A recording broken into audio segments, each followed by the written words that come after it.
من رأى وجهك يسعد يا كريم الوالدين حوضك الصافي المبارد وردنا يوم النشور. أعوذ بالله من الشيطان الرجيم. بسم الله الرحمن الرحيم. الحمد لله رب العالمين والصلاة والسلام على رسول الله وعلى آله وصحبه أجمعين. أما بعد. Assalamu alaikum wa rahmatullahi wa barakatuh. Alhamdulillah, wir sind heute an unserem 30. Unterricht angekommen. Möge Allah subhanahu wa ta'ala uns inshallah diese Unterrichtsreihe, diese Vortragsreihe vervollständigen lassen auf die beste Art und Weise, inshallah. Allahumma amin. Wir werden heute, inshallah, Allah subhanahu wa ta'ala seinen Namen Ar-Razaq, Ar-Razaq, inshallah, versuchen hier zu erklären. Ar-Razaq ist ein Name, der uns alle betrifft, vor allem alle Menschen, die sich auch ablenken lassen vom weltlichen Leben oder die Befürchtung haben wegen ihrem Besitz und wegen ihrem Rizq. Die Menschen, die vielleicht mehrere Jobs machen, die Menschen, die vielleicht, obwohl die sehr viel besitzen, immer noch Angst haben um ihr Rizq, diejenigen, die viel planen bezüglich dem Besitz. Darum wird es heute inshallah gehen und ich denke, dieser Vortrag und dieser Name Allah soll uns inshallah als Muslime uns das richtige Verhalten beibringen, wie wir gegenüber dem Rizq und dem Besitz, den Allah subhanahu wa ta'ala uns gegeben hat, inshallah verhalten sollen. Allah subhanahu wa ta'ala, sein Name Ar-Razaq, kommt von der Wortwurzel Razaqa, Rizq. Und dies bedeutet jemandem etwas Gutes geben, eine gute Sache jemandem geben. Zum Beispiel sagt man zu materiellen Dingen, der König hat den Soldaten ihr Rizq gegeben. Mit Rizq ist ihr Lohn gemeint. Der König hat den Soldaten ihr Lohn, ihr Rizq gegeben. Man sagt auch zu immateriellen Dingen, die man nicht sieht, die nicht greifbar sind, das Wissen. Allah hat ihn zum Beispiel mit Rizq, mit Wissen versorgt, Rizq gemacht. Damit ist gemeint, das Wissen wird als Rizq gesehen, obwohl das nichts Greifbares ist, kein Geld ist, kein materielles Ding ist. Aber man sagt zum Beispiel, Allah hat ihn mit Wissen Rizq gemacht, hat ihn mit Wissen versorgt. Al-Halimi sagt, Raziq, Ar-Razaq bedeutet derjenige, der den Menschen alles Nötige beschert, diese zu Menschen bringt, bzw. es bei ihnen ankommen lässt, damit sie auf Beinen stehen können. Al-Hattabi sagt, Ar-Razaq ist, der all seinen Geschöpfen alles Nötige beschert, damit sie überhaupt leben können. Alles, was wir bekommen oder was wir benötigen und was Allah subhanahu wa ta'ala uns gibt, damit wir überhaupt leben können, auf Beinen stehen können, ist Rizq. Daher ist der Name Ar-Razaq, vor allem Rizq, unmittelbar mit Shukr verbunden, mit Hamd und Dank Allah gegenüber. Dazu werden wir aber inshallah noch kommen. Ar-Razaq, das ein Verb von Rizq, kommt im edlen Koran 120 Mal circa vor. Das ist sehr häufig, 120 Mal. Zum Beispiel, wo Allah sagt, Wallahu khairur raziqin, Allah ist der Beste der Rizqgebende. Also als Verbform, als Adjektiv, als viel, kommt Rizq 120 Mal circa vor. Oder Inna Allah, Qul inna Rabbi yabsutu rizqa liman yasha'u min ibadihi wa yaqdiru lah. Wahrlich, mein Herr erweitert und beschränkt von seinen Dienern das Rizq, wem er möchte.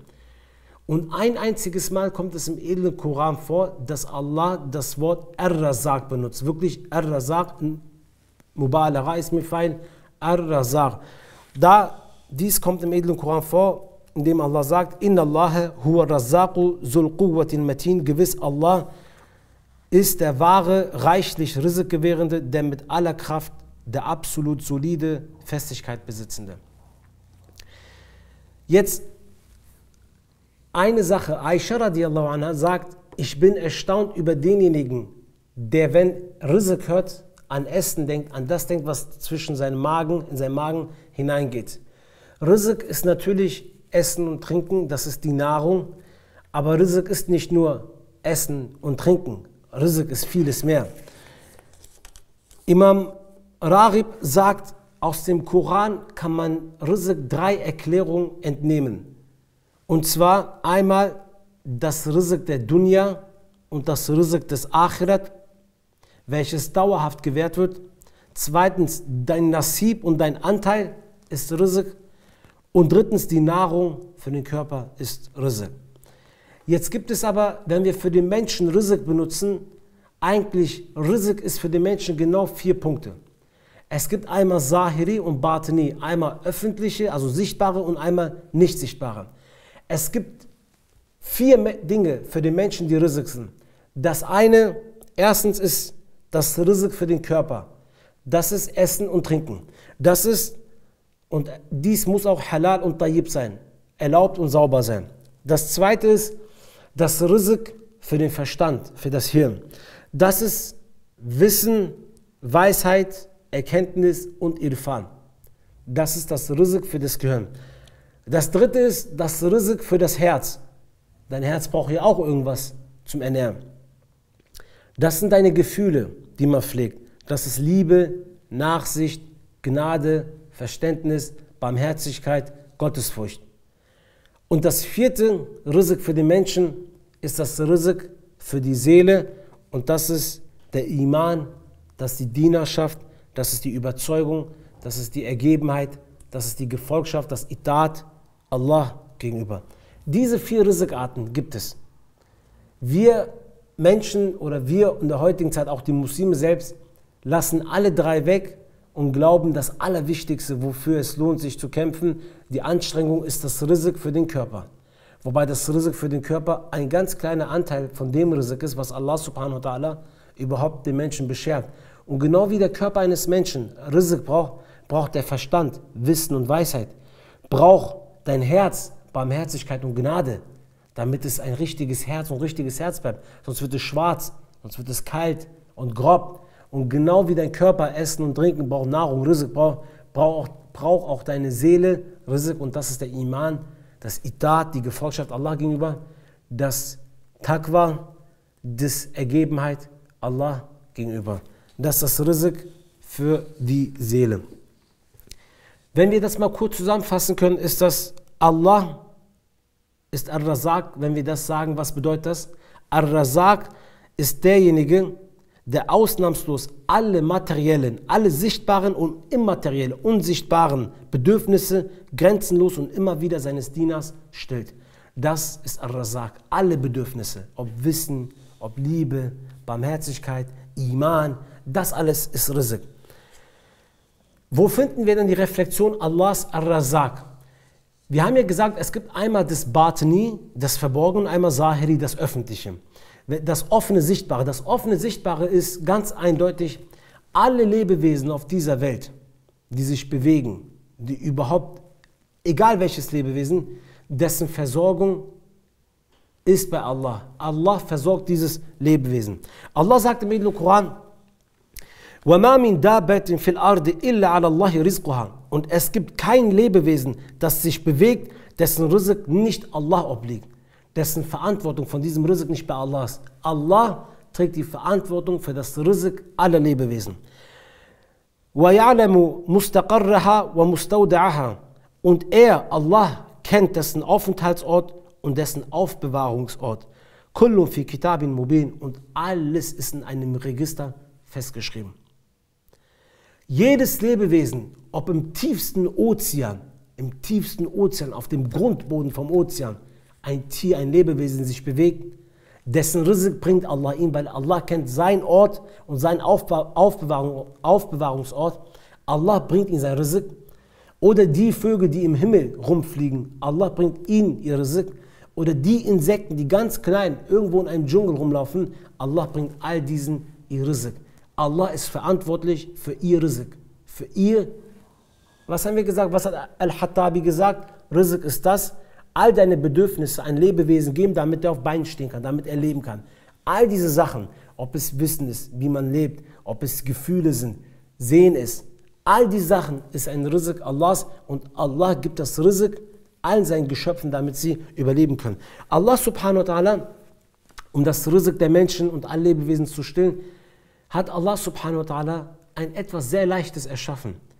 Er hat einfach trockene Erde, ein bisschen Sonne und lässt Regen vom Himmel fallen. Und schon entsteht aus dieser Erde unterschiedliche Früchte, Gemüse, Essensarten. Und dies ist wie eine Fabrik, die 24 Stunden, 7 Tage, über 10.000 von Jahren funktioniert. Das geht die ganze Zeit so weiter. Ihr müsst euch das mal vorstellen. Dauerhaft bringt Allah immer wieder, das ist nicht irgendwann aufgebraucht, dass man sagt, da kommt nichts mehr raus von da. Immer wieder, das hat kein Ende. 24/7, jeden Tag, jederzeit, egal wie viele Jahre vergehen, bringt Allah die unterschiedlichsten Früchte, Gemüse, Essenssorten, Essensarten hervor. Ein Baum, ein kleiner Kern, der in der Erde ist. Allah lässt Regen herunterfallen, lässt auf den Keim kommen, lässt den Keim sprießen, lässt aus der Erde kommen. Es entsteht nur ein Holz, ein festes Holz. Dann lässt er Äste entstehen, dann lässt er Blätter entstehen und irgendwo dazwischen kommen dann die Früchte. Dass Allah der Ar-Razak ist, wenn er seine Diener versorgt, dann versorgt er das auf eine Art und Weise, wo man sich es kaum vorstellen kann.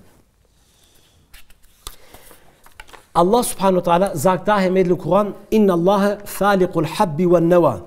Gewiss, Allah ist derjenige, der das Saat und das Kern aufgehen lässt. Yukhrijul hayya minal mayyiti wa mukhrijul mayyita minal hayy. Er ist derjenige, der das Lebendige aus dem Toten hervorbringt und er ist derjenige, der das hervorbringt aus dem Toten, das Lebendige. Das ist Allah.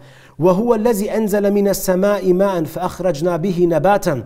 Und er ist es, der aus dem Himmel das Wasser niedersendet. Damit bringt Allah alle Arten von Pflanzen hervor. Mit diesen bringen wir dann Grünes hervor, woraus wir Korn in Reihe sprießen lassen. Und aus den Dattelpalmen und aus den Blüten sprießen wir diese ganzen Datteltrauben hervor. Und Gärten mit Beeren, Oliven und Granatapfel, Bäume, einander, ähnlich und nicht ähnlich. Betrachtet ihre Früchte, wenn sie Früchte tragen und sie reifen. Wahrlich, hier sind wahrlich Zeichen für Menschen, die glauben. Guck mal, warum ich überhaupt immer wieder auch in den Unterrichten Koranverse immer wieder benutze. Vielleicht um das kurz mal zu erwähnen. Man könnte auch die ganzen Koranverse weglassen, überhaupt gar nicht aufzählen. Ich könnte euch einfach das erzählen und dann würdet ihr sagen irgendwann, wenn ihr tot seid und wenn die Todesengel zu euch kommen und sagen, von wo habt ihr euer Wissen? Dann bringt keine Antwort von im Auftrag des Islam, von Azad, von Ibn Taymiyyah, von Ibn Arabi. Das bringt alles nichts.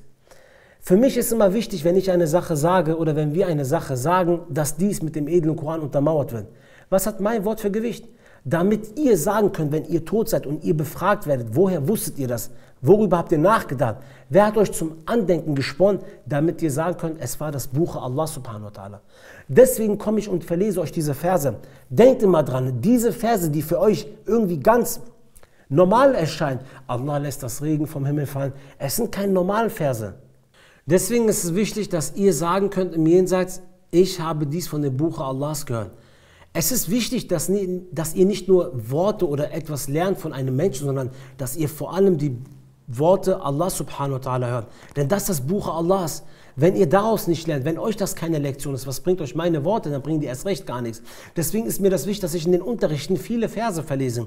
Viele Koranverse, die mit diesem Thema zusammenhängen. Ihr macht euch danach zu Hause die Gedanken darüber. Ich verlese euch die Verse, erkläre euch kurz, was die Verbindung dazu ist, aber danach müsst ihr euch die Gedanken darüber machen. Ihr müsst mit dem Koran vertraut werden. Das ist das Buch Allahs, er hat das herabgesandt auf die Menschen. Und das ist das A und O, dafür leben wir, dafür sterben wir. Danach richten wir unser Leben. Das wollen wir als Gesetzgebung haben. Dafür kämpfen wir, dafür strengen wir uns an. Es dreht sich alles um das Buch Allahs. Und deswegen ist, glaube ich, wichtig, bevor wir dauerhaft reden, dass wir das Wort Allah überlassen, wenn er vor allem zu diesem Thema genau was gesagt hat.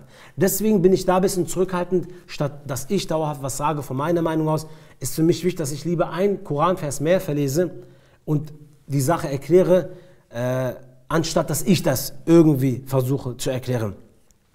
Allah sagt weiter, أَمَّنْ خَلَقَ السَّمَاوَاتِ وَالْأَرْضَ وَأَنْزَلَ لَكُم مِّنَ السَّمَاءِ مَاءً فأنبتنا به حدائق ذات بهجة ما كان لكم أن تبيدوا شجرها.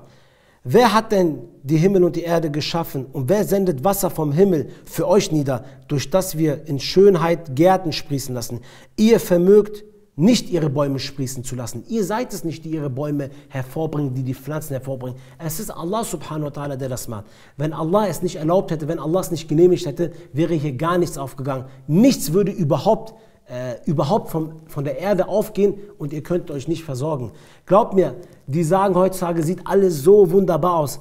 Aber wenn irgendwann mal die Erde, die Sonne das nicht mitmacht, die Erde nicht mitmacht, Allah sagt Stopp und nichts mehr aus der Erde kommt, dann werdet ihr sehen, wie auf einmal Chaos auf der Welt herrscht wegen der Nahrung. Man ist mehr abhängig, als man glaubt von den Bauern. Die Bauern sind sehr wichtig. Aber heutzutage wird das so dargestellt, als wäre das unnötig. Das meiste Nahrung kommt ja nicht von denen. Es ist nicht so. Der Kern der Nahrung ist wirklich die Erde. Es kommt von der Erde. Der Kern aller Nahrung, was überhaupt entsteht, womit man danach Kuchen macht und alles andere macht, Schokolade. All diese Kern ist die Erde. Das Kern, was sprießt, was rauskommt. Das vergessen wir, diese Verbindung häufig dort überhaupt hin. Deswegen sagt Allah, أَمَّنْ خَلَقَ السَّمَاوَاتِ وَالْأَرْضَ وَأَنْزَلَ لَكُم مِّنَ السَّمَاءِ مَاءً فَأَنْبَتْنَا بِهِ حَدَائِقَ ذَاتَ بَهْجَةٍ مَا كَانَ لَكُمْ أَنْ تُنْبِتُوا شَجَرَهَا أَإِلَٰهٌ مَعَ اللَّهِ. Gibt es denn einen Gott außer Allah? Allah sagt, gibt es denn irgendeinen anderen Schöpfer, der euch vom Himmel versorgt? Nein, gibt es nicht. أَإِلَٰهٌ مَعَ اللَّهِ. Gibt es einen Gott neben Allah? بَلْ هُمْ قَوْمٌ يَعْدِلُونَ. Was für ein Volk seid ihr, das sich nur abwendet gegenüber Allah subhanahu wa ta'ala. Das waren jetzt materielle Dinge, die ein Rizq für uns darstellen, für unseren Körper darstellen. Das ist das Essen, das Trinken, was aus der Erde hervorkommt, das Einteilen. Jetzt gibt es aber Rizq, was nicht sichtbar ist, was nicht Essen und Trinken ist, aber was sehr wichtig ist, sogar wichtiger vielleicht als Essen und Trinken. Zum Beispiel ist das Prophetentum ein Rizq. Schuaib sagt zu seinem Volk, Ja Qaumi, ara'aytum in kuntu ala bayyinati min Rabbi wa razaqani minhu rizqan hasanan. Er sagt, oh mein Volk, was ist denn mit euch, wenn ich mich auf einen klaren Beweis von meinem Herrn stütze und er mir eine schöne Versorgung, ein schönes Rizq gewährt hat. Damit meint Schuaib ganz bestimmt nicht, dass er schöneres Essen auf dem Tisch hat, wie die Kinder Israels, wie jemand anders. Darum geht es nicht. Darum geht es nicht. Um was geht es hier? Das Prophetentum ist ein Rizq. Ich gehe weiter. Der gute Tod ist ein Rizq. Sterben auf dem Weg des Islams ist ein Rizq. Deswegen machen wir folgendermaßen Dua. Allahumma rzuqni husna al-khatima wa tawaffana wa anta radin anna. O Allah, gebe mir ein Tod, ein gutes Tod. Mein Ende soll ein Husnul Khuluq sein. Husnul Khatima, ein gutes Ende sein, ein guter Tod sein. Und lasse mich erfolgreich sein, indem du mit mir zufrieden bist. Das Paradies ist ein Rizq. Allahumma rzuqna Jannah. Allahumma rzuqna. O Allah, versorge mich mit Paradies. Das gute Benehmen ist Rizq. Allah, wir haben folgendermaßen Duas, die in den Hadithen vorkommen. Allahumma rzuqna husna al-khuluq. O Allah, versorge mich, gib mir Rizq. Was für ein Rizq? Das gute Charakter ist ein Rizq. Die Liebe für Allah und die Menschen zu lieben, die Allah liebt, und die Taten zu lieben, die dich zu Allah näher bringen, ist ein Rizq. Deswegen hat man folgendermaßen Dua gemacht in den Hadith-Propheten. Allahumma rzuqna hubbuka wa habba man yuhibbuka wa habba amali yaqarribu ila hubbuka. O Allah, versorge mich, gib mir Rizq. Was für ein Rizq soll das sein? Hubbuka, dass ich dich liebe, O Allah, die Liebe zu dir. Erfülle mich, gib mir das Rizq, dass ich dich liebe. Und dass ich diejenigen liebe, die dich lieben. Und dass ich diese Taten liebe, die mich deiner Liebe näher bringen. Das ist ein Rizq. Die Hajj zu machen, ist ein Rizq. Allahumma rzuqna ziyarata baytuka al-haram. O Allah, versorge mich, gib mir das Rizq, dass ich in den Bayt al-Haram Ziyarat machen kann. Dass ich Masjid al-Haram, die heiligen Städte, besuchen kann. Die Geduld, die Kraft ist ein Rizq. Allahumma rzuqna sabr wa quwwa. O Allah, versorge mich mit Geduld und Kraft. Der Iman ist ein Rizq. Allahumma rzuqna quwwat al-Iman. O Allah, versorge mich, gib mir Rizq. Mit was? Mit einem starken Iman. Umar ibn Khattab, radiallahu an, wollte, als er Kalif wurde, unbedingt Schahid werden. Sein Dua war es, immer wieder Schahid zu werden und in Medina zu sterben. Die Sahaba haben doch sogar zu ihm gesagt, oh Umar, du willst Schahid werden und in Medina sterben. Wie soll das denn funktionieren eigentlich? In Medina gibt es keinen Krieg, wie willst du denn Schahid werden in Medina? Aber Umar ibn Khattab hat immer das Dua gemacht. Allahumma rzuqni, oh Allah, gib mir Rizq. Gib mir eine Versorgung. Was für eine Versorgung? Shahadatan fi sabilika, dass ich den Märtyrertod auf deinem Weg erlange. Waj'al mauti fi baladi rasulika sallallahu alaihi wasallam, und lasse mich in der Stadt deines Propheten, Friede und Segen auf ihm, sterben. Und tatsächlich ist Umar ibn Khattab in der Stadt des Propheten Shahid gemacht worden und ist dort verstorben. All diese Punkte sind Rizq. Shahadat ist Rizq, Iman ist Rizq, Ahlak ist Rizq, der gute Tod ist Rizq, Istiqamat ist Rizq, Hikmet ist Rizq, Ilim ist Rizq, Salih Evlad ist Rizq, gute Eltern ist Rizq, guter Freund ist Rizq, Liebe zu den richtigen Menschen ist Rizq, die Kuffar und die Mushrikun zu verabscheuen ist ein Rizq. All diese Punkte sind Rizq. Und jetzt denkt mal darüber nach, welches Rizq wir bis zum heutigen Tag von Allah nur verlangt haben. Es war das Rizq für unsere Magen. Oh Allah, gib mir bitte viel Geld, gib mir ein Auto, gib mir ein schönes Besitztum, eine schöne Villa. Aber Rizq ist viel mehr. Deswegen sagt Aisha, ich bin verwundert über den Menschen, der bei Rizq an Nahrung denkt, was zwischen den Hals geht. Rizq ist vieles mehr, vieles mehr. Und die Schätze und der ganze Besitz von der Rizq ist bei Allah. Und Allah ist Khairur Raziqin. Allah ist der Beste, der Rizqgebende. Was heißt denn Khairur Raziqin?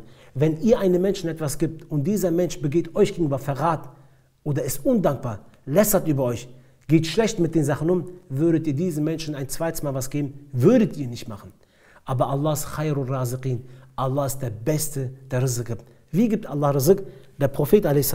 sagt, Laysa ahadun, aw laysa shay'un, niemand, es gibt niemanden, asbara ala azan sami'ahu min Allah, innahum la yad'una lahu waladan wa innahu la yu'afihim wa yarzuquhum. Niemand ist geduldiger als Allah gegen das schädliche Sprichwort. Er hört von den Leuten, die ihm Kinder zuschreiben, doch gibt er ihnen trotzdem wiederum Gesundheit und trotzdem versorgt er sie mit Proviante und schenkt ihnen Sicherheit und verleiht ihnen vieles. Das Allah, der Ar-Razaq ist, Khairur Raziqin, der beste Rizqgebende ist. Niemand ist geduldiger als Allah, sagt der Prophet. Niemand ist geduldiger als Allah in dem, was die Menschen für schädliche Worte sagen. Sie schreiben Allah Kinder zu und Allah versorgt ihn trotzdem. Allah gibt ihm trotzdem seinen Rizq. Das ist Khairur Raziqin. Was ist wohl mit einem Menschen, der Allah gegenüber ergeben ist, der Allah liebt, den sich Allah erbarmt? Wenn er von Allah etwas möchte, wird Allah ihm seinen Rizq nicht geben? Nein. Ich möchte zu einem weiteren Punkt kommen, und zwar Ar-Razaq und der Tawhid. In jedem Esma kommt der Tawhid, weil der Tawhid ist der Grund, warum wir leben. Der Tawhid ist so eine Sache, es gibt keinen Kompromiss im Tawhid. Der Tawhid ist so eine klare Sache, die ist bei jedem gleich. Wenn sich der Tawhid unterscheidet, ist die Religion unterschiedlich. Das, was die Religion Islam zu Islam macht, ist der Tawhid. Ist einzig und allein der Tawhid, die Anbetung zu Allah subhanahu wa ta'ala, einzig und allein. Das macht den Tawhid aus dem Monotheismus. Deswegen ist der Tawhid so eine Sache, der uns so in den Kopf reingebrannt werden muss, weil in dieser Sache gibt es keine Entschuldigung. Wenn jemand den Tawhid nicht verinnerlicht, gibt es keine Entschuldigung. Dafür wird Allah niemanden vergeben, wer das nicht begreift. Dafür wird Allah diese Menschen in die Hölle schicken. Deswegen hat er die Hölle erschaffen, weil diejenigen, die den Tawhid nicht verinnerlichen, genau für diese Menschen wurde das erschaffen. Also ist der Tawhid ein sehr, sehr wichtiger Punkt. Das ist der wichtigste Punkt im Islam. Deswegen kommt immer wieder mit dem Namen Allahs immer der Tawhid irgendwo mit drin vor. Ar-Razaq und der Tawhid. 2 Punkte. Derjenige, der dich mit allen Gaben beschert, der dir alles gibt, was du zum Leben benötigst, dieserjenige, der dir alle Faida, alle Nutzen gibt, die du brauchst, der hat auch das Recht, dass man sich bei ihm bedankt. Er hat das Recht, dass man ihn Hamd macht. Er hat das Recht, dass er angebetet wird, einzig und allein. Allah sagt, Ja ayyuhan nas, o ihr Menschen, uskuru ni'matallahi alaykum, gedenkt die Gaben Allahs euch gegenüber. Hel min khaliqin ghayrullahi yarzuqukum minas samai wal ard. Gibt es denn einen anderen Schöpfer außer Allah, der euch vom Himmel und von der Erde Rizq gibt? La ilaha illahu. Es gibt keinen Gott, es gibt niemanden außer Allah. فَأَنَّا تُؤْفَكُونَ. Wie lässt ihr euch bloß nur abwenden von dem? إِنَّمَا تَعْبُدُونَ مِن دُونِ اللَّهِ أَوْثَانًا وَتَخْلُقُونَ إِفْكًا. Ihr dient nur Götzen statt Allah und ihr ersinnt und ihr erzählt, ihr labert nur Lügen Allah gegenüber. Innal lazina ta'buduna min dunillahi la yamlikuna lakum rizqan. Jene, die ihr anstatt Allahs aber dient, können euch niemals versorgen. Versorgen euch doch gar nicht. فَابْتَغُوا عِنْدَ اللَّهِ رِزْقًا وَاعْبُدُوهُ وَاشْكُرُوا لَهُ إِلَيْهِ تُرْجَعُونَ. Sucht darum bei Allah die Versorgung und dient ihm und seid ihm ganz alleine dankbar. Zu ihm werdet ihr nämlich ganz gewiss zurückgebracht werden. Niemand versorgt euch. Wenn euch die Luft eingehalten wird, die Luft, die ihr einatmet, ist das Reflexion von Allah. Ihr lebt gerade aufgrund von Allah. Euer Herz schlägt, weil es ein Rizq Allahs ist. All diese Punkte sind eine Gabe Allahs. Zeigt mir irgendeinen anderen, der euch versorgt, wenn ihr irgendwo in einem Kerker oder irgendwo auf dem Nichts seid. Zeigt mir irgendjemanden, der euch versorgt, der euch vom Himmel oder von der Erde woanders versorgt. Niemand außer Allah versorgt euch. Hier ist wichtig, euer Arbeitgeber gibt euch auch Geld. Eure Mutter steckt euch auch vielleicht Essen ins Mund rein. Das ist eine Sache. Wo kommt das Rizq aber her? Dieses Rizq.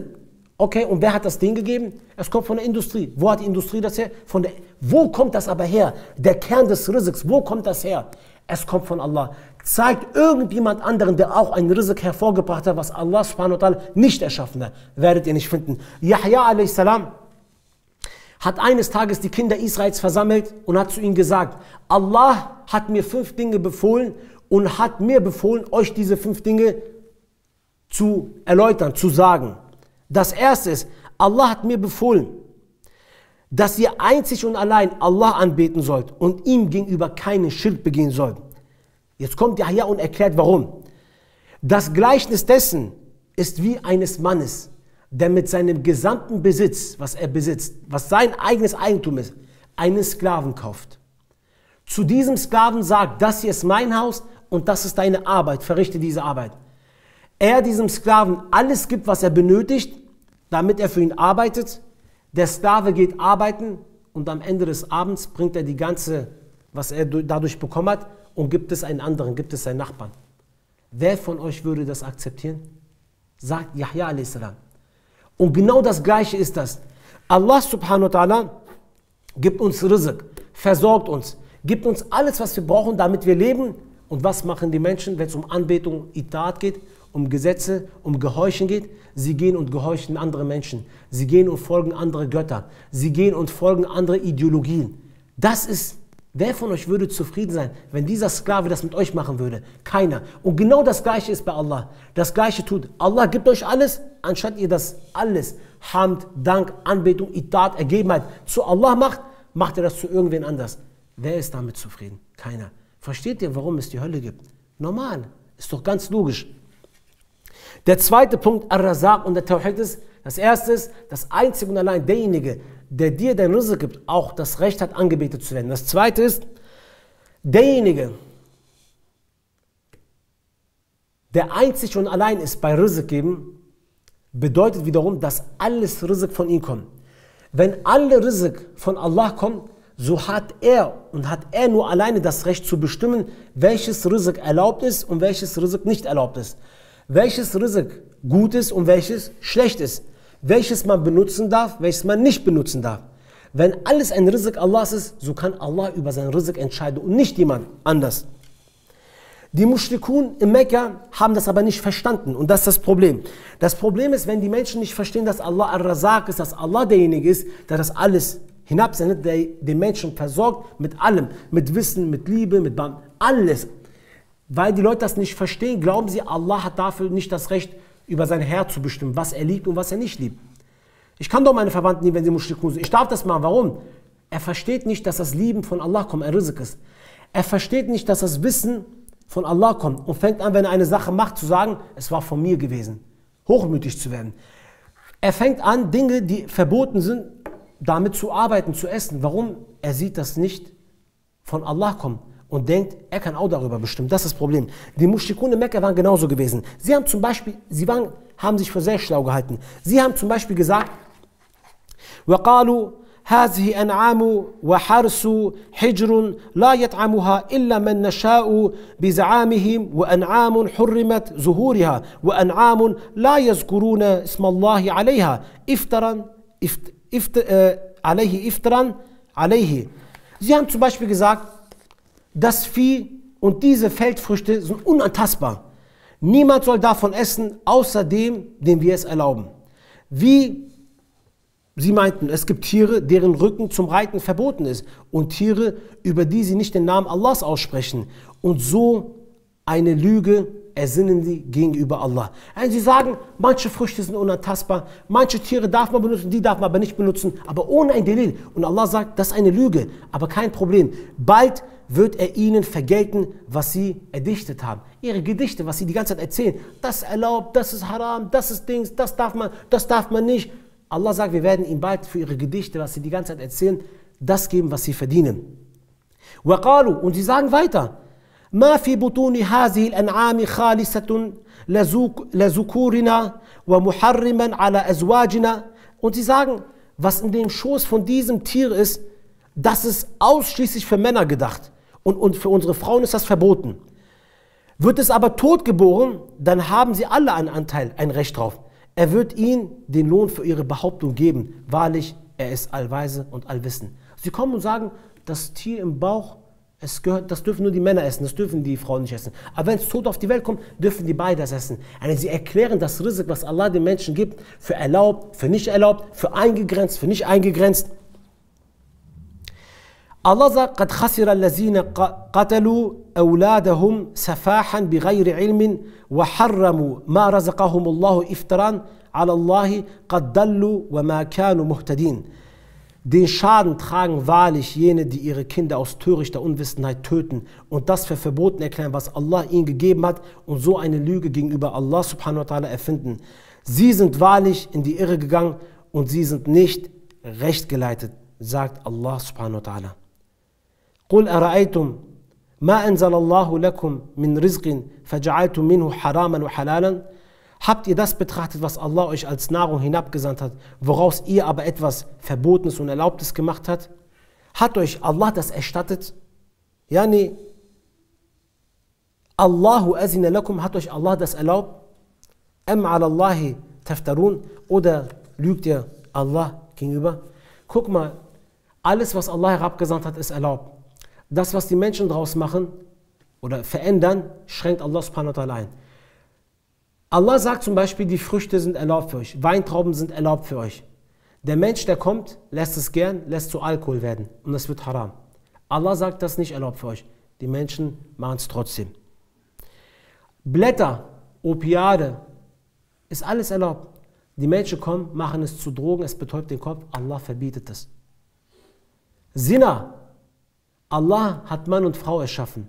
In Surah Luqman, im 30. Vers sagt Allah, wir haben euch als Mann und Frau erschaffen, damit ihr beieinander Sakinat, Ruhe findet. Aber Allah hat nur erlaubt, dieses Rizq mit Nikah zu machen, indem er Nikah macht. Jetzt kommen die Menschen und sagen, mit 18 Jahren darf man, mit wem man auch möchte, verkehren, Zina machen, zusammen sein mit einer Frau oder einem Mann. Das spielt keine Rolle. Das Problem ist hier, dass sie einfach kommen und das, was Allah sowieso gehört, versuchen zu ändern. Und das ist natürlich Schirk und das ist gegenüber Allah, sein Name, Ar-Razaq, aufnehmerisch sein. Derjenige, der euch das Rizq gibt, der hat auch das Recht, über dieses Rizq zu bestimmen. Derjenige, der euch das gibt, hat auch das Recht zu entscheiden, was erlaubt ist, was nicht erlaubt ist, was gut ist, was nicht gut ist, was schlecht für euch ist. Und daran haben sich die Menschen auch zu halten. Ich möchte zum nächsten Punkt, inshallah, kommen, und zwar Ar-Razaq. Allah, der Ar-Razaq ist, gibt das Rizq nach einem bestimmten Maß. Allah gibt, aber gibt alles nach einem bestimmten Maß. Allah sagt, وَخَلَقَ كُلِّ شَيْءٍ فَقَدَّرَهُ تَقْدِيرًا. Und er erschuf alles und bestimmte genau das Maß dafür. Inna kulla shay'in khalaqnahu biqadarin. Gewiss, jedes Ding erschufen wir gemäß einer Bestimmung.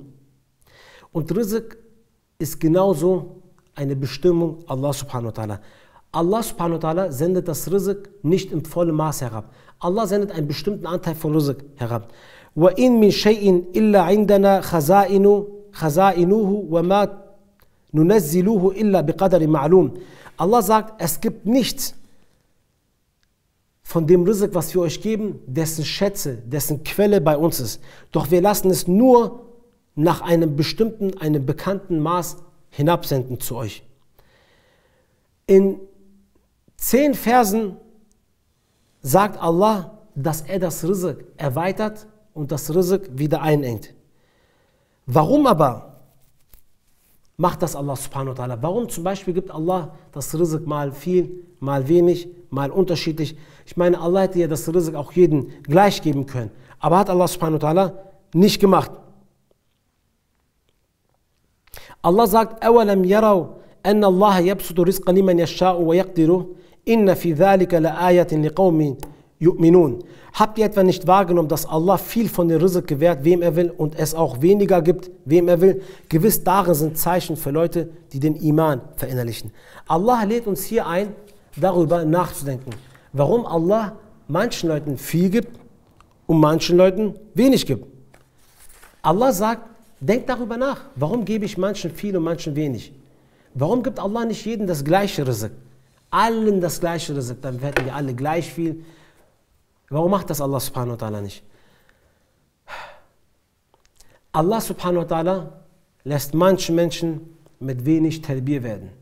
Und Allah gibt das Rizq in unterschiedlichen Maßen, damit die unterschiedlichen Aufgaben auf dieser Welt auch erledigt werden. Allah sagt, Inna rabbaka yabsutu rizqa liman yasha'u wa yaqdir, innahu kana bi'ibadi khabiran basira.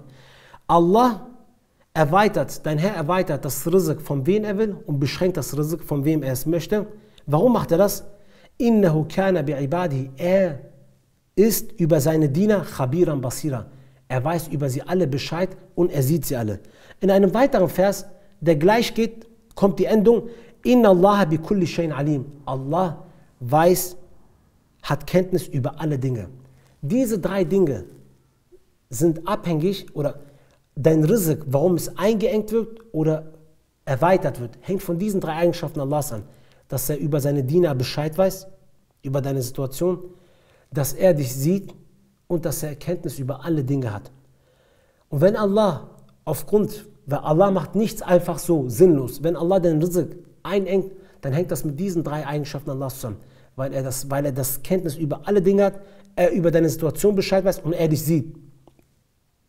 Wenn er es vermehrt, dann genauso auch aus diesen 3 Gründen. Deswegen sollte ein Mensch niemals, wenn er viel kriegt, hochmütig werden oder übermütig werden oder arrogant werden. Das hängt damit ab. Und jemand, der wenig hat, sollte niemals denken, dass Allah ihn nicht liebt. Allah sagt, نَحْنُ قَسَمْنَا بَيْنَهُمْ مَعِيشَتَهُمْ فِي الْحَيَاةِ الدُّنْيَا. Wir selbst verteilen unter ihnen ihr Lebensunterhalt im irdischen Leben. Warum macht er das? Also unterschiedlich. وَرَفَعْنَا بَعْدَهُمْ فَوْقَ بَعْدٍ دَرَجَاتٍ لِيَتَّخِذَ بَعْدُهُمْ بَعْدًا سُخْرِيًّا.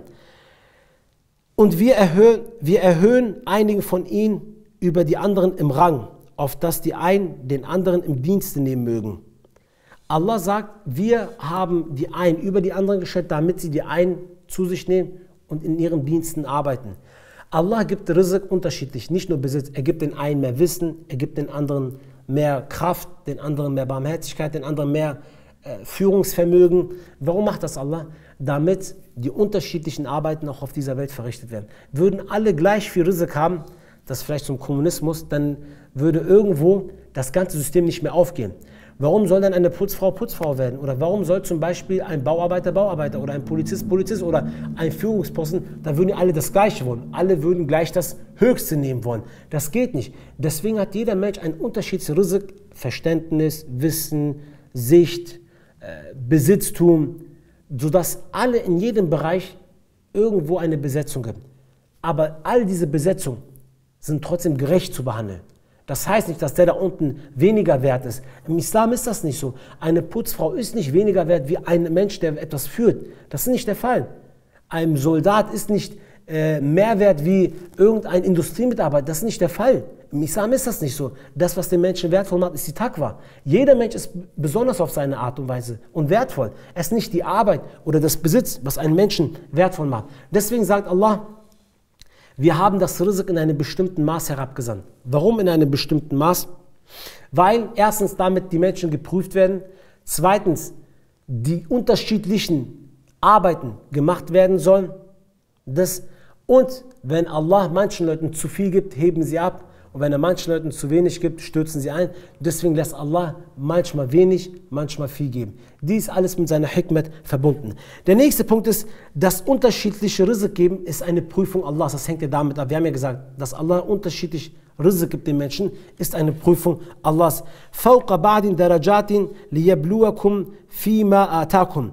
Und er lässt euch über Rangstufe von Rangstufe gehen, den einen hoch, den anderen tiefer, um euch durch das zu prüfen, was er euch gegeben hat. Wenn Allah subhanahu wa ta'ala euch ein Rizq gibt, dann macht ihr Schükr. Wenn Allah euch kein Rizq gibt, dann seid ihr geduldig.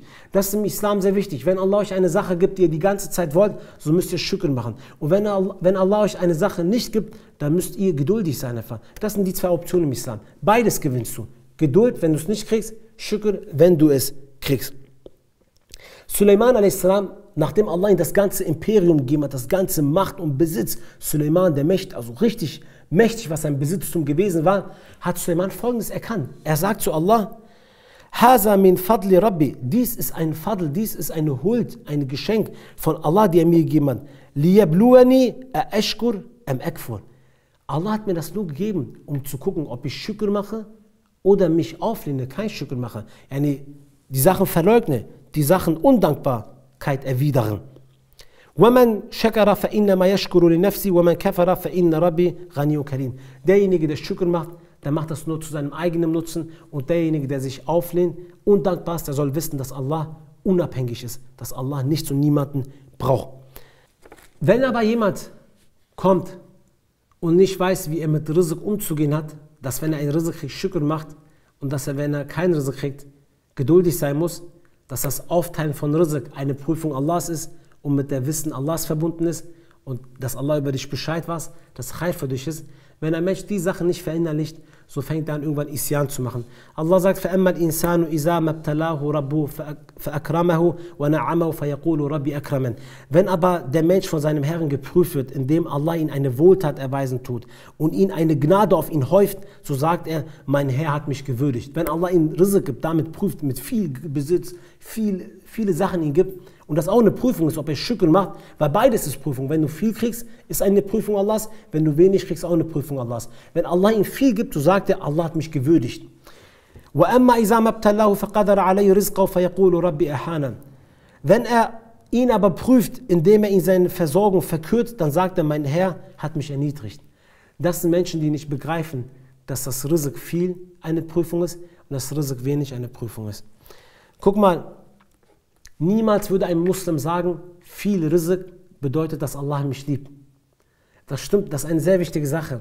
Wenn Allah einem Menschen viel Rizq gibt, heißt das niemals, dass Allah diesenjenigen liebt. Viel Besitztum heißt nicht, dass Allah ihn gleich liebt. Dann wäre Qarun, der Kafir, zur Zeit von Pharaon, der so viel Besitztum hatte, dann wäre er gut gewesen. Allah hat ihm aber das nicht gegeben, weil er ihn geliebt hat. Die Propheten, die waren meist arm gewesen. Das würde heißen, Hasha wa Kella, dass Allah die Propheten nicht geliebt hat. Rizq geben, viel geben, heißt niemals, dass Allah diese Menschen liebt. Und ein Muslim würde niemals so denken. Ein Muslim würde niemals sagen, guck mal, Allah liebt mich, weil ich viel Rizq bekommen habe. Oder Allah gibt ihm viel, aber Allah ihn liebt. Das ist eine Prüfung. Das ist rein eine Prüfung Allahs subhanahu wa ta'ala. Deswegen sagt der Prophet a.s., wenn jemand von euch wenig besitzt, so soll er auf denjenigen gucken, der noch weniger besitzt. إِذَا نَظَرَ أَحَدَكُمْ إِلَى مَا فُضِّلَ عَلَيْهِ فِي الْمَالِ وَالْخَلْقِ فَلْيَنْظُرُ إِلَى مَنْ هُوَ أَسْفَلَ مِنْهُ. Der Gesandte sagt, eine Person, wenn jemand von euch eine Person ansieht, die ihm an Besitz und guten Aussehen überlegen ist, dann sollte er auch auf denjenigen schauen, der unter ihm ist. Bei Bukhari Muslim wird das überliefert. Warum sagt der Prophet das? Guck mal, wenn du ein Auto hast, dann sagst du nicht, oh, guck mal, der fährt ein Audi A6, ein BMW, der fährt ein Top-Auto. Guck mal, die Menschen fahren solche Autos, guck mal, wo wir fahren. Wir fahren mit Klapperkisten doch rund. 4.000 Euro, Öl kaputt, was soll ich machen? Guck mal, was für Autos die Leute fahren. Wie leisten sie sich das? So sollst du nicht denken. Guck auf denjenigen, der ein Fahrrad fährt. Derjenige, Sag Alhamdulillah, dass ich ein Auto habe, überhaupt A nach B komme. Es gibt manche, die können sich überhaupt kein Auto leisten, müssen die ganze Zeit mit Fahrrad fahren, Kilometer weit. Wenn du ein Fahrrad hast, sag nicht, oh, ich will auch ein Auto haben. Guck auf denjenigen, der zu Fuß geht. Manche können sich nicht mehr ein Fahrrad leisten. Wenn du zu Fuß gehst, guck nicht auf den, der ein Fahrrad hat. Sag, es gibt manche Leute, die gehen mit einem Gehstock. Ich kann ganz schnell laufen. Wenn du mit Gehstock gehst, guck nicht auf den, der schnell läuft. Sag, es gibt manche Leute, die sind im Rollstuhl. Die müssen rumgeschoben werden. Wenn du im Rollstuhl bist, guck nicht auf den oberen, guck auf den unteren. Sag, es gibt manche Leute, die kommen gar nicht raus, die liegen nur gelähmt im Bett. Warum sage ich das? Weil so macht man Schükr, da fängt man Alhamdulillah zu sagen. Wenn du aber immer auf den oberen guckst, dann wirst du niemals dankbar sein. Dann willst du immer mehr. Natürlich, wenn deine Hand kaputt ist und du guckst auf einen Boxer und sagst, Alter, ich will auch sein wie ein Boxer, ja, das ist natürlich Realitätsverlust. Wenn du eine gebrochene Hand hast und auf einen Boxer guckst, natürlich bist du undankbar Allah gegenüber. Wenn du Beinprobleme hast und guckst auf einen Olympia-Wettläufer, ja, natürlich wirst du dich beschweren bei Allah und wirst sagen, Allah, guck mal, du gibst den, mir gibst du nicht. Aber guck auf diejenigen, die unter dir sind. Guck auf diejenigen, die es noch schlimmer haben, damit du Hamd und Schükr machst. Wenn du ein Kind hast, was krank ist, dann sag nicht, warum ist mein Kind krank? Allah hat der anderen doch die gesunden Kinder gegeben. Sag, es gibt manche Menschen, die haben überhaupt kein Kind. Die haben noch nie überhaupt dieses Gefühl gehabt, ein Kind zu haben. Wisst ihr, egal in welchem Bereich es ist, guckt immer auf diejenigen, die unter euch, sagt der Prophet. Wenn ihr an Besitz oder optischen jemanden seht, guckt immer auf denjenigen, die unter euch sind, damit ihr Hamd und Schükr Allah gegenüber macht. Das, was im Islam relevant ist, ist das Taqwa, die Gottesfurcht Allah gegenüber. Das macht euch wertvoll, das macht euch erniedrigen. Dabei ist es egal, welche Rangstufe ihr habt auf der Welt, wie viel Besitztum ihr habt. Ihr könnt reich sein. Reich sein bedeutet nicht gleichzeitig mehr Husur zu haben. Reich sein bedeutet nicht gleichzeitig viel Besitz zu haben, viele Häuser zu haben. Bedeutet nicht gleichzeitig inneren Frieden zu haben, innere Seelenruhe, Glückseligkeit zu besitzen. Viel zu besitzen bedeutet noch lange nicht diese Punkte zu besitzen. Deswegen, egal wer, ob du wenig oder viel besitzt, das, was dich wertvoll macht bei Allah und deine Rangstufe, ist die Gottesfurcht Allah gegenüber. Nur die Kuffar denken, dass Besitztum Macht ist und dass man dadurch, ja, Ansehen und Allah uns damit liebt. Guck mal, die Mushrikun, die Kuffar haben gesagt, وَمَا أَرْسَلْنَا فِي قَرْيَةٍ مِّن نَذِيرٍ إِلَّا قَالَ مُتْرَفُوهَا إِنَّا بِمَا أُرْسِلْتُمْ بِهِ كَافِرُونَ. Und wir sandten zu keiner Stadt einen Propheten, einen Warner, ohne dass die darin ein Leben in Wohlstand führten, gesprochen hatten. Gewiss, wir leugnen das, womit ihr zu uns gekommen seid. Die Reichen haben das immer wieder gesagt. Auch wenn ihr heute guckt, wer verleugnet diese islamische Dawa des Tawhid? Es sind häufig diejenigen, die Reichtum, die Reichen, die Wohlstand besitzen. Es sind häufig die Armen, die Dawa beitreten. Aber die Reichen lehnen es häufig ab. Warum? Genau das sagt der Muschrik, der denkt so. Ein Kafir denkt halt ein bisschen komisch. Warum? Er sagt, وَقَالُوا نَحْنُ أَكْثَرُ أَمْوَالًا وَأَوْلَادًا وَمَا نَحْنُ بِمُعَذَّبِينَ. Weil sie sagen, wir haben mehr an Güter und an Kinder und wir werden nicht bestraft werden. Das war ihr Argument. Wir haben viel mehr Besitztum. Sie wollen wegen unserem Besitztum uns haben. Niemand will dein Besitztum haben. Niemand will deine Kinder haben. Keiner braucht diese Leute. Keiner braucht das. Ihr macht es nur für euch, aber so denkt nur ein Muschrik. Ein Muschrik stuft den Menschen anhand seines Besitzes ein. Der ist gut, der ist vertrauenswürdig. Warum? Weil der ist anerkannt, der hat viel Besitz. Ein Muslim macht das niemals. Ein Muslim vertraut einen, der ein Porsche fährt, der viel Geld hat, niemals mehr wie ein Arm, der hier zur Moschee kommt und die Moschee putzt. Ein Muslim vertraut den Oberen niemals mehr als den Unteren, weil das spielt für einen Muslim niemals eine Rolle. Bei Allah spielt das überhaupt keine Rolle. Und bei uns Muslimen spielt das überhaupt gar keine Rolle, was deine Rangstufe, was dein Besitztum ist. Das ist für uns überhaupt nicht wichtig. Deswegen wird bei uns nicht der Reiche bevorzugt. Der Reiche hat denselben Stellenwert wie der Arme. Das, was den einen bevorzugt über den anderen, ist die Gottesfurcht Allah subhanahu wa ta'ala gegenüber. Das ist sehr wichtig. Ich möchte zum nächsten Punkt kommen, und zwar, Rizq ist wie der Tod vorgeschrieben. Daher sollte man niemals in den Haramweg hineintreten, um sein Rizq zu erlangen. Genau wie der Tod nicht um einen Moment zurückgehalten werden kann oder vorgezogen werden kann, kann das Rizq auch nicht, was vorgeschrieben ist, entweder mehr oder dass du weniger kriegst. Der Gesandte Allah sagt, Ja ayyuhan nasu taqullaha wa ajmilu fi talab. O ihr Menschen, fürchtet Allah und seid bescheiden bei der Suche nach eurem Rizq, nach eurem Lebensunterhalt. Warum aber? Allah, der Prophet sagt, فَإِنَّ نَفْسًا لَن تَمُوتَ حَتَّى تَسْتَوْ فِي رِزْقَهَا. Denn keine Seele wird sterben, bis sie all ihre Versorgung erhalten hat, die ihr vorgeschrieben ist. وَإِنْ أَبْتَاءَ عَنْهَا فَاتَّقُوا اللَّهَ وَأَجْمِلُوا فِي الطَّلَبِ خُذُوا مَا حَلَّ وَدَعُوا مَا حُرِمْ. Auch wenn sie langsam kommt, euer Rizq, so geht den Weg des Halals und lasse das Verbotene, sagt der Prophet bei Ibn Majah.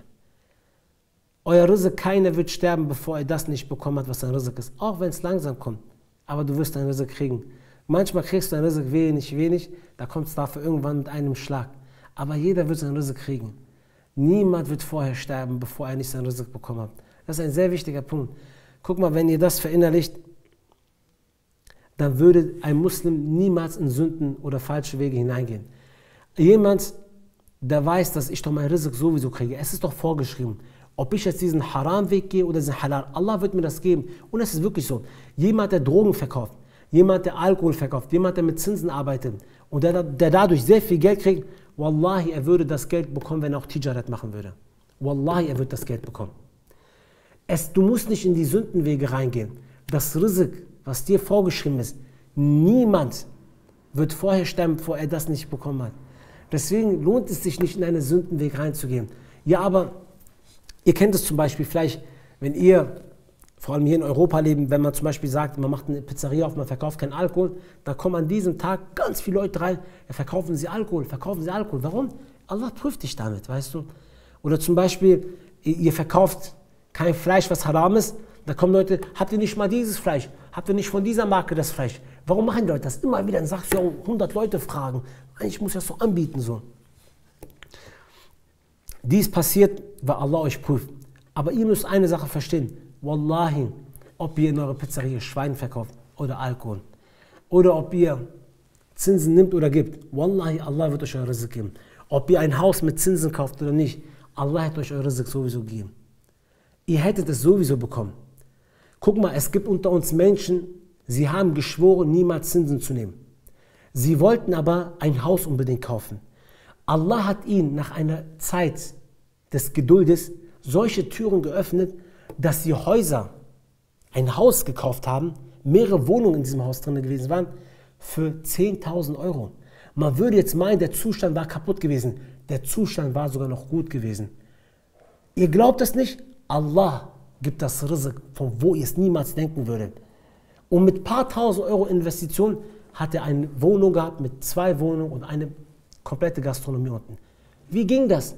Vor unseren Augen passieren diese Beispiele. Dies ist, wenn ihr geduldig seid. Allah wird euch euer Rizq geben. Wallahi, und deswegen sollen wir Schukr zu Allah machen. Überschreitet niemals die Grenzen der Sünden. Geht niemals in die Wege des Harams rein, die Allah euch verboten hat. Denn euer Rizq werdet ihr ganz gewiss genau bekommen. Was sagt der Prophet? Auch wenn es langsam ist, ihr werdet es aber trotzdem bekommen. Daher sollte man niemals in den Weg der Sünde reingehen. Aber es gibt eine Sache, die dein Rizq verringert, einengt, wie Allah es sagt, und das sind Sünden. Genau diesen Weg einzuschlagen, wo du denkst, das wird mein Rizq vermehren, das wird gerade reinhauen, das wird mein Rizq vermehren, genau das wird dazu führen, dass dein Rizq eingeengt wird. Allah sagt, وَمَنْ يَتَّقِ اللَّهَ يَجْعَلْ لَهُ مَخْرَجًا. Und derjenige, der Allah fürchtet, dem werden wir einen Ausweg geben. Dem werden wir immer einen Ausweg geben, einen Weg des Erfolges geben. وَيَرْزُقُهُ مِنْ حَيْثُ لَا يَحْتَسِبْ. Und wir werden ihn versorgen, Rizq geben, auf eine Art und Weise, mit der er niemals gerechnet hat. Und wer auf Allah vertraut, für den ist er ganz gewiss Genüge. Jemand, dessen Rizq eingeengt ist, der mehr Rizq haben will, der soll aufstehen und viel Istighfar zu Allah machen. Denn jemand, dessen Rizq immer eng ist, egal was er macht, egal welchen Weg er einschlägt, aber sein Rizq immer wieder wenig ist, es wird nicht mehr, aber er möchte gerne mehr haben, so soll dieser Mensch viel Istighfar machen. Warum? Weil Allah sagt das. Allah sagt, Astaghfiru rabbakum innahu kana ghaffara. Sucht Vergebung bei euren Herren, denn er ist allvergebend. Aber was passiert, wenn ihr Istighfar macht? Yursilu samai alaykum midraran. Er wird euch vom Himmel Regen in Fülle niedersenden. وَيُمْدِدْكُمْ بِأَمْوَالٍ وَبَنِينٍ وَيَجْعَلْ لَكُمْ جَنَّاتٍ وَيَجْعَلْ لَكُمْ أَنْهَارًا. Und er wird euch mit Glücksgütern, mit viel Besitz, Autos, Häusern, Pferden und Kindern stärken und wird euch Gärten bescheren und Flüsse strömen lassen. Wann wird er das machen? Wenn ihr viel Istighfar macht. Wenn ihr viel Istighfar macht. Istighfar, Istighfar. Denn wenn ihr viel Istighfar macht, bedeutet das, dass ihr Allah fürchtet. Wenn Allah sich einen Menschen erbarmt tut, dann erbarmt er sich euch, dann wird er eure Duas inshallah annehmen und das zum Guten machen. Vielleicht ist das Rizq, wenn er euch gibt, eine Prüfung, ihr würdet da durchfallen, aber Allah subhanahu wa ta'ala gibt euch dann Rizq viel und er lässt euch nicht vom Weg abkommen, gibt euch auch gleichzeitig Istiqamat. Aber es gibt auch eine Sache, die nennt sich Istidraj. Istidraj ist, was manche Leute zum Beispiel manchmal fragen auch, warum bekommen denn die Kuffare so viel? Oder zum Beispiel, du siehst einen, der hat Mal bekommen, der gibt kein Sadaka, der wird sogar noch arrogant, überheblich mit seinem Besitz. Und genau dann gibt Allah sogar noch mehr, bei dem boomt es richtig, es geht richtig auf. Allah sagt, das ist genau Istidraj. Istidraj ist, Allah gibt eine gute Sache, er gibt und irgendwann packt er ihn, damit er ihn richtig streng bestrafen kann. Allah sagt, فَلَمَّا نَسُوا مَا ذُكِّرُوا بِهِ فَتَحْنَا عَلَيْهِمْ أَبْوَابَ كُلِّ شَيْءٍ. Und als sie vergessen haben, woran sie erinnert worden waren, da öffneten wir die Tore zu allen guten Dingen für sie, sagt Allah. Sie haben vergessen, womit wir sie ermahnt haben, werdet nicht arrogant, werdet nicht übermütig, wenn wir euch geben, gibt aus auf Allah seinen Weg. Allah sagt, und genau als sie es vergessen haben, haben wir ihnen alle Türen geöffnet zu den guten Dingen. Warum? Hatta iza farihu bima utu, und genau dann, als sie sich dann schließlich über das freuten, was sie erhalten hatten, akhaznahum baghtatan fa izahum mublisun. Dann plötzlich haben wir die Strafe über sie geschickt und siehe, sie sind in Verzweiflung gefallen. فَقُطِعَ دَابِرُ الْقَوْمِ الَّذِينَ ظَلَمُوا وَالْحَمْدُ لِلَّهِ رَبِّ الْعَالَمِينَ. So wurden die Leute ausgerottet, die Frevler waren, die gesündigt haben. Und alles Lob gebührt Allah, dem Herrn der Welten. وَالْحَمْدُ لِلَّهِ رَبِّ الْعَالَمِينَ. Genau dann, als Allah zu euch immer wieder gesagt hat, werdet nicht arrogant, werdet nicht überheblich, das Rizq kommt von mir. Was macht ihr damit? Macht kein Zulum, gibt es aus auf Allah seinen Weg. Und die Leute haben gedacht, das kommt von mir. Ich habe das gemacht. Haben die anderen angefangen klein zu sehen, die zu erniedrigen, sich lustig zu machen. Allah sagt, genau da haben wir die Türen geöffnet. Weil so ein Charakter, so ein schmutziger Charakter, den wollten wir bestrafen. Wir haben die Türen geöffnet. Und genau dann, als er sich über diese ganzen Sachen, die er erhalten hat, gefreut hat, sagt Allah, genau dann haben wir ihn gepackt und die Strafe geschickt. Dann kam sein Absturz und dann wurde er verzweifelt. Wie konnte das alles passieren? Es lief doch so gut. Ich habe auf das falsche Pferd gesetzt. Ihr kennt das ja alle, ne? Nein, das kann doch nicht wahr sein. Das erste Absturz. Und dann kommt Allah und sagt, فَقُطِّعَ دَابِرُ الْقَوْمِ الَّذِينَ ظَلَمُوا. Und dann verrotteten wir, haben wir sie ausgerottet. Diese Leute Stück für Stück, die sind geschmolzen, kaputt gegangen. Und das nur die Strafen diesseits. Walhamdulillahi Rabbil Alamin. Denn ganz gewiss, Lob, alles Lob gebührt Allah. Sie hätten Allah Hamd machen müssen, haben sie nicht gemacht. Alles Lob gebührt Allah, dem Herrn der Welten. Daher ist es hierbei sehr wichtig, dass wir nicht den Weg der Sünde eingehen. Haben wir gesagt, das Rizq ist vorgeschrieben. Jeder wird seinen Anteil von seinem Rizq kriegen. Dabei ist es wichtig, dass man nicht in den Weg der Sünde geht, weil genau der Weg der Sünde engt den Rizq ein. Und wenn jemand in sein Rizq eingeengt ist, soll er viel Istighfar machen. Wir werden inshallah jetzt erstmal einen Cut machen. Wir haben unsere Zeit überschritten. Wir werden im zweiten Teil genau da weitermachen, wo wir stehen geblieben sind, inshallah. ندعو الله يجمعنا على كتاب الله وعلى شريعة رسول الله صلى الله عليه وسلم وآخر دعوانا أن الحمد لله رب العالمين.